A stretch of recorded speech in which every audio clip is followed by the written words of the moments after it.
நண்பர்கள் அனைவருக்கும் வணக்கம். இன்னைக்கு நம்ம சிவபோக சாரத்தை பத்தி தினமும் ஒரு வீடியோ அப்படிங்கிற மாதிரி பார்ப்போமா? இது எதுக்கு அப்படின்னா, நம்முடைய வாழ்க்கையில ஏன் ஒருத்தருக்கு துன்பமாவே போகுது, ஒருத்தருக்கு இன்பமா இருக்கு.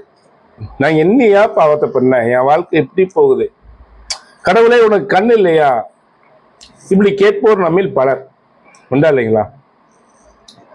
அப்போ கடவுள் என் பக்கம் திரும்பியே பார்க்க மாட்டேங்கிறான், கருணையே காட்ட மாட்டேங்கிறான். அவன் கருணை இல்லாதவனா? யோசிச்சு பாருங்க. இந்த காரணம் உயிர்களாகி நாம் செய்த வினையின் காரணமாக தான் பல துன்பம் வருது. ஒருவர் துன்பத்தையே அனுபவிக்கிறோம், ஒருவர் இன்பத்தை அனுபவிக்கிறோம். அந்த இன்பமே ஒருவருக்கு தொடர்ந்து வந்துட்டு இருக்கு. அப்போ துன்பத்தை இன்பமாக மாற்றிக்கொள்ள வேண்டும்.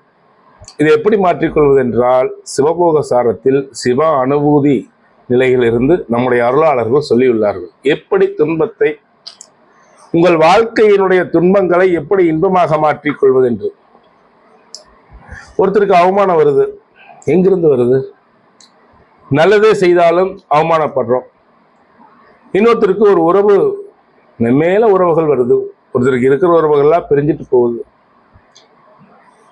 ஒருத்தருக்கு அழகிய காதல் வருது, ஒருத்தருக்கு இருக்கிற வாழ்க்கையும் பிச்சுட்டு போகுது.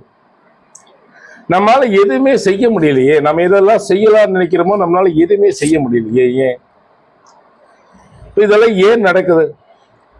சில நேரங்கள்ல நாம் செய்யற விஷயம் தப்புன்னு நம்முடைய ஆள் மனசு சொல்லும்.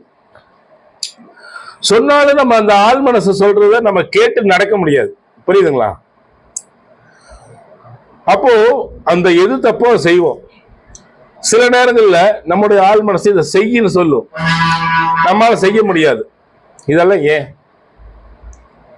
அப்படிங்கிறதுக்கு விளக்க வேணும். அப்படின்னா, நீங்க தொடர்ந்து சிவபோக சாரத்தை படிக்கணும், கேட்கணும், கட்டாயம். புரியுதுங்களா? அப்ப இந்த சிவபோக சாரத்தை நீங்க படிச்சு தெரிஞ்சுக்கிறத விட, கற்றுணர்ந்த ஆசிரியர்கள் எங்களுக்கு கற்றுக் கொடுத்ததை உங்களுக்கு நாங்க தினமும் இந்த பதிவில் கொடுக்க போறோம். ஒன்ன புரிஞ்சுக்குங்க, நீங்களும் உங்களுடைய சந்ததிகளும் உங்களுடைய குழந்தைகளும் இன்பமா வாழணும் அப்படின்னு. எல்லாருக்குமே இன்பமா வாழத்தான ஆசை. இன்பமா வாழ ஆசையா? இன்பமா வாழ ஆசையா, துன்பமா வாழ ஆசையா? இன்பமா வாழத்தான ஆசை. அப்ப இன்பமான வாழ்க்கை வேண்டும் என்றால் சிவபோக சாரம் இன்றிலிருந்து தினமும் ஒரு வீடியோ தான் கொடுப்போம். தொடர்ந்து பாண்டி கொடுமணிநாதன் அஸ்ட்ரோ சதீஷ்குமார் யூடியூப் சேனல்ல கேட்டு வாருங்கள். என்றுமே இன்பம் பெருகட்டும் உங்களுக்கு.